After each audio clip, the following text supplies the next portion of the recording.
শিল্প, তারপরে ঘরে ঘরে গাভী লালন পালন করা হতো।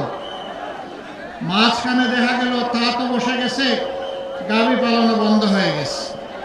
তাঁত কেন বসে গেল? তাঁতের বাজার তৈরি করা, তাঁতিদেরকে সহজলভ্যভাবে তাঁত শিল্পের উপাদান সরবরাহ করা এবং তাঁত মান উন্নয়নে সরকারের পক্ষ থেকে পৃষ্ঠপোষকতা দেওয়া, আসলে তার কিছুই হয়নি। যার কারণে এই শিল্পটা আস্তে আস্তে মুখ থুবড়ে পড়ে এখন নিবু নিবু বেঁচে আসে। অথচ আমাদের সমাজের যুবক যুবতীরা বেকার। এইভাবে যদি শিল্প এবং কারখানা বন্ধ হয়ে যায়, যদি কুটির শিল্পগুলো বন্ধ হয়ে যায়, তাই তো বেকারের মিছিল আরো দীর্ঘ হবে ইনশাআল্লাহ। এই 10 দলের সমন্বিত প্রার্থীরা বিজয়ী হয়ে যদি সংসদে যান এবং সরকার গঠনের সুযোগ আল্লাহ তাআলার মেহেরবানিতে পান, আমরা কথা দিচ্ছি তাঁত শিল্পকে আবার জীবন্ত করে তোলা হবে ইনশাআল্লাহ। 2024-25 অর্থ বছরে বাংলাদেশ গুঁড়া দুধের চাহিদা পূরণ করার জন্য বিদেশ থেকে 5,000 কোটি টাকার গুঁড়া দুধ কিনেছে। অথচ সিরাজগঞ্জের খামারিরা দুধের ন্যায্য মূল্য না পাওয়ার কারণে তার প্রতিবাদে অনেক সময় রাস্তায় দুধ ঢেলে দেয়। আপনাকেই বলছি, ইন্স্যুরেন্স করলে সিটিতে সুরক্ষা পাবেন নিশ্চিতে। খামারিদের প্রতি এটি হচ্ছে সরকার এবং প্রশাসন যন্ত্রের উপহাস, উপেক্ষা। আমরা আপনাদেরকে কথা দিচ্ছি, সিরাজগঞ্জের দুধ প্রয়োজনে আর ঢাকায় যাবেই না। সিরাজগঞ্জের দুধকে এই সিরাজগঞ্জের মাটিতে আধুনিক এবং বৈজ্ঞানিক প্রক্রিয়াজাতকরণ করে গুঁড়া দুধে পরিণত করে বাংলাদেশের মার্কেটের দুধের চাহিদা পূরণ করা হবে ইনশাআল্লাহ। এতে করে খামারিরা উৎসাহিত হবে, নতুন ইন্ডাস্ট্রিগুলো, প্রসেসিং ইন্ডাস্ট্রি গড়ে ওঠার কারণে বিপুল সংখ্যক যুবক যুবতীর কর্মসংস্থান হবে। এছাড়াও এখানে নদী ভাঙনের কবলে পড়ে প্রতি বছর বিপুল সংখ্যক মানুষ তারা বাস্তুহারা, দিশাহারা হয়ে পড়েন। এর সাথে মানুষের কপাল কিসমত জড়িত। সেখানে স্ল্যাব বসানো হয়, গ্রহণ করা হয়, সব কিছুতে চুর এবং ডাকাতের আনাগোনা থাকার কারণে এগুলো মানসম্মত হয় না, বসানোর সাথে সাথে ধসে পড়ে যায়। আমরা জাতির কাছে অঙ্গীকার করেছি, আমরা দুর্নীতিমুক্ত বাংলাদেশ গড়ব ইনশাআল্লাহ। যদি দুর্নীতিমুক্ত বাংলাদেশ গড়া হয়, তাহলে আর এই স্ল্যাবগুলা নদী গর্ভে চলে যাবে না। স্ল্যাবের জায়গায় থাকবে, মানুষ নিরাপদ হয়ে যাবে ইনশাআল্লাহ। দুনিয়ার বহু দেশে এই নদীগুলা সম্পদ, এর নাব্যতা, খরস্রোতা মেনটেন করার কারণে মাটি উর্বর হয়, মৎস্য সম্পদ তৈরি হয়, নেভিগেশন বা নৌপথে চলাচল সহজ হয় এবং স্বল্প খরচে হয়। আর আমাদের দেশে এইগুলাকে তিলে তিলে খুন করে এখন নদীগুলাকে মরুভূমিতে পরিণত করা হয়েছে, যার কারণ তার গভীরতা, নাব্যতা হারিয়ে ফেলার কারণে সামান্য পানিতে, সামান্য বর্ষায় 2 কূল ভাসিয়ে, মাড়িয়ে, ভেঙ্গে, চুরে চুরমার করে দেয়। এটা কি একদিনে হয়েছে? এটা 54 বছরে তিলে তিলে হয়েছে। কেন? নদী খননের জন্য, ড্রেজিং এর জন্য আমাদের কি কোনো বাজেট ছিল না? সব বাজেট ছিল। সেই বাজেটগুলা বালু খেকরা খেয়ে ফেলেছে। সেখান থেকে বালু উঠানো হয়নি, বালুর সাথে হাত মিলিয়ে নিজেরাই টাকা হজম করে ফেলেছে। জানি না কতটুকু ওদের পেটের ভিতর থেকে এই টাকাগুলো বের করে আনা সম্ভব হবে, তবে আমরা আমাদের হাতকে তৈরি করছি পেটে ঢুকানোর জন্য। এভাবে সারা বাংলাদেশে যদি চোরদের কাছ থেকে, ডাকাতদের কাছ থেকে দেশে এবং বিশ্বে যে সমস্ত লুণ্ঠিত সম্পদ রাখা হয়েছে সেইগুলা যদি ফিরিয়ে আনা যায়, বাংলাদেশের জনগণের ভাগ্য 5 বছরের মধ্যে চমকাতে শুরু করবে। নতুন করে যদি আর কোনো চুর ডাকাতের হাত জনগণের সম্পদের দিকে না গায়, তাহলে বাংলাদেশ আলহামদুলিল্লাহ ইবনে বতুতার আমলে সেই গৌরব ফিরে পাবে। সম্মানিত ভাই ও বোনেরা, নারী পুরুষের যেমন একটা পরিবার গড়ে ওঠে, ঠিক তেমনি ভাবে নারী পুরুষের সম্মেলনে একটা দেশ এবং সমাজ গড়ে ওঠে।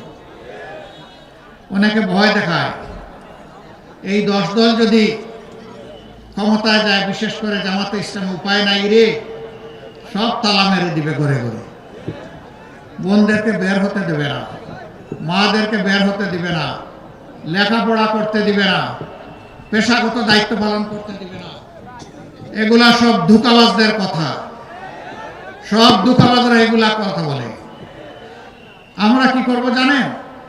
নবীজি সাল্লাল্লাহু আলাইহি ওয়াসাল্লাম প্রত্যেকটি যুদ্ধে আমাদের মা বোনদেরকে যোদ্ধা হিসাবে সঙ্গে করে নিয়ে গেছে।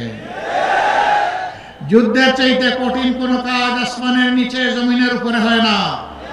সেই কাজে যদি মায়েরা ভূমিকা পালন করতে পারেন, তাহলে সমাজে এমন কোনো কাজ নাই যেখানে তারা দায়িত্ব পালন করতে পারবেন না।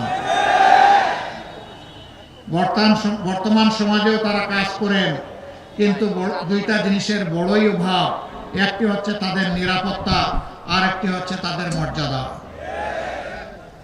ইনশাআল্লাহ তাআলা আজিম, আমরা যদি এই দেশ পরিচালনার সুযোগ পাই, আমরা মাদেরকে মায়ের মর্যাদায়, ঘরে, চলাচলে, কর্মস্থলে, 3 জায়গায় নিরাপত্তা এবং মর্যাদা তাদের শতভাগ নিশ্চিত করা হবে ইনশাআল্লাহ।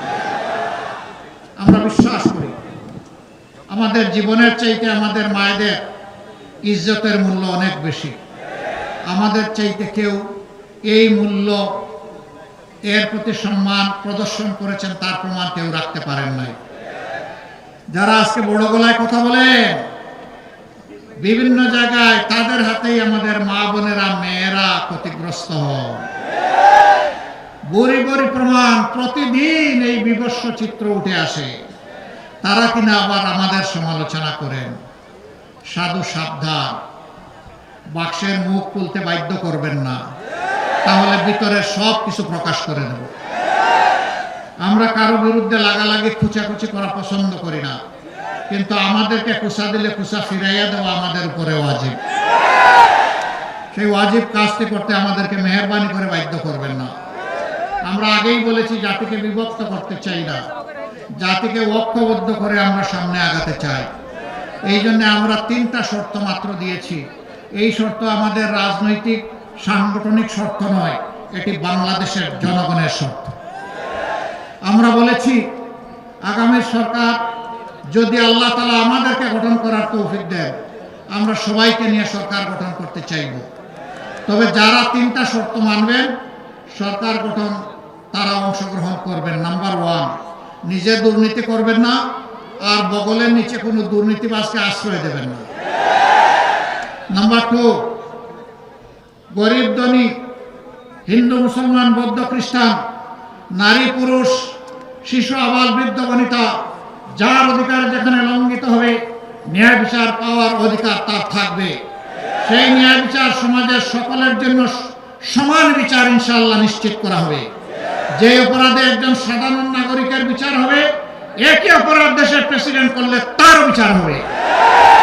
তিনি এখানে অবশ্যই কোনো বৈধতা অথবা কোনো ইম্পিউনিটি তিনি পাবেন না, তাকেও বিচারের মুখোমুখি হতে হবে। সেই বিচারটাই আমরা ইনশাআল্লাহ কায়েম করতে চাই। ওরকম বিচার যখন কায়েম হবে, বিচারের ঘোষণার প্রথম দিন থেকে 90% অপরাধ অটোমেটিক্যালি বাতাসে মিলাই যাবে। বাকি দুর্বৃত্ত যারা থাকবে, তাদেরকে সংশোধনের জন্য প্রথমে পদক্ষেপ নেওয়া হবে। সংশোধন না হলে আইনের আওতায় সমান অস্ত্র দিয়ে তাদের বিচার করা হবে।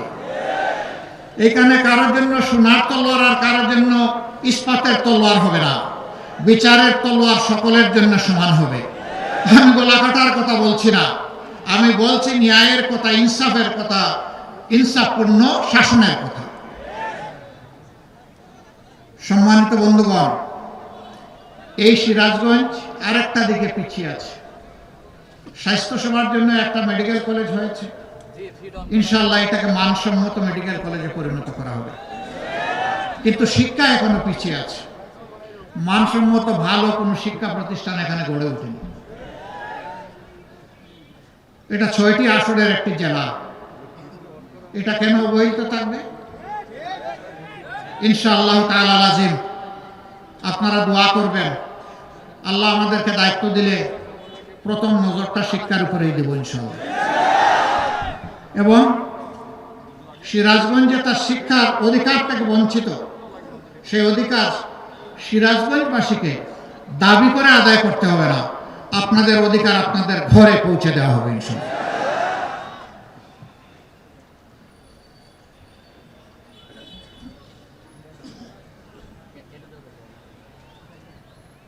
আমার এক ভাই বলেছেন যমুনায় স্থায়ী বাঁধ নির্মাণ, যমুনায় তো বাঁধ নির্মাণ করব না, যমুনাকে খনন করে ওইটাকে ইনশাআল্লাহ জীবন দেব। উনি বোধহয় যমুনার স্থায়ী পাড় বাঁধনের কথা বলেছেন, গ্রহণের কথা বলেছেন, ইনশাআল্লাহ সেটা হবে, আমি আগেই বলেছি।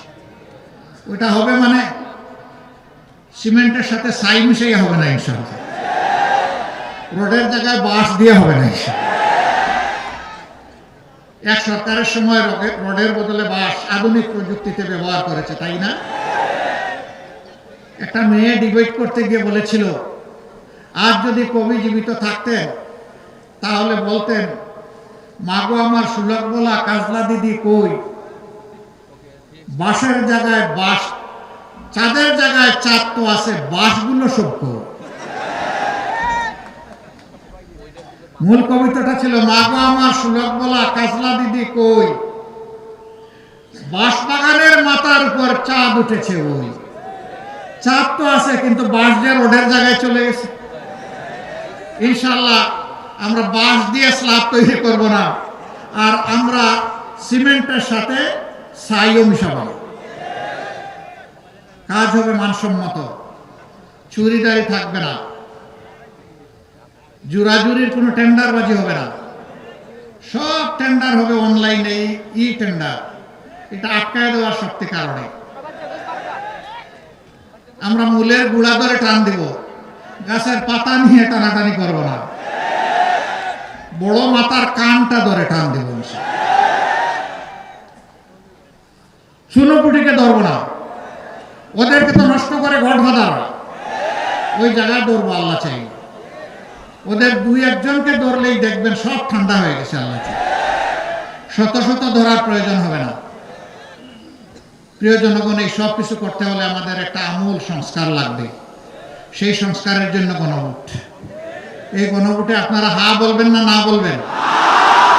মাশাআল্লাহ, গণভোটে হা মানে হচ্ছে উসমান হাদি তোমাকে কথা দিচ্ছি তোমার বিচার হবে। গণভোটে হা মানে 1400 শহীদকে কথা দেওয়া হচ্ছে তোমাদেরও হত্যাকাণ্ডের বিচার করা হবে।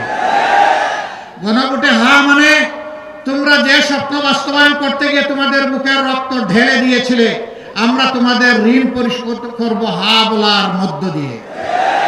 এই গণভোটে হা বলার মানে হচ্ছে বাংলাদেশে আর ফ্যাসিবাদকে ফিরে আসতে দেওয়া হবে না। এই গণভোটে হা দেওয়ার মানে হচ্ছে আর কোন আধিপত্যবাদের দালালকে বাংলাদেশে বাংলার জনগণ বরদাস্ত করবে না। এই গণভোটে হার মানে হচ্ছে কোন চাঁদাবাজের অস্তিত্ব বাংলার জমিনের উপর বরদাস্ত করা হবে না। এই ব্যাপারে পুরোপুরি লাল কার্ড। এই কয়টা মানুষ আপনারা হা ভোট দিলে হয়ে যাবে? প্রত্যেকটা ঘর এবং ব্যক্তিকে জাগিয়ে তুলতে হবে। আমার অধিকার আমার দেশ, গর্ব আমার সোনার দেশ।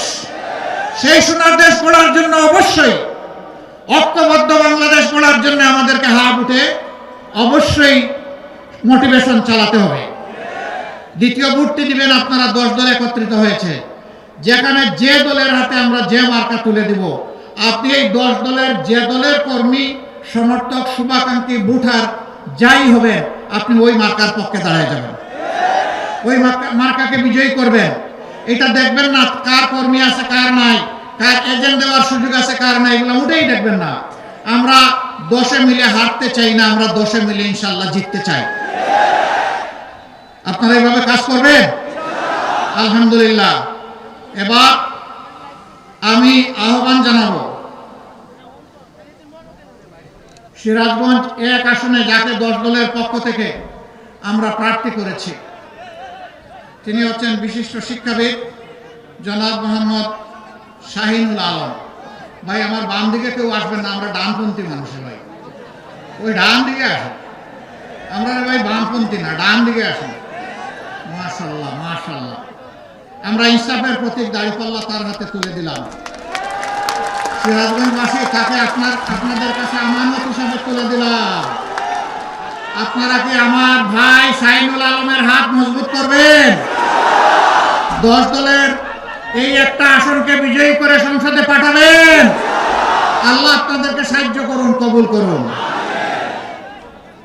সিরাজগঞ্জ 2 সম্ভবত সদরের আসন, এখানে প্রার্থী করা হয়েছে সিরাজগঞ্জ জেলা শাখা জামাত ইসলামের সেক্রেটারি জনাব জাহিদুল ইসলাম। জনাব জাহিদুল ইসলামের হাতে আমরা ইনসাফের প্রতীক দাঁড়িপাল্লা তুলে দিলাম। ইনশাআল্লাহ জয় হবে কার?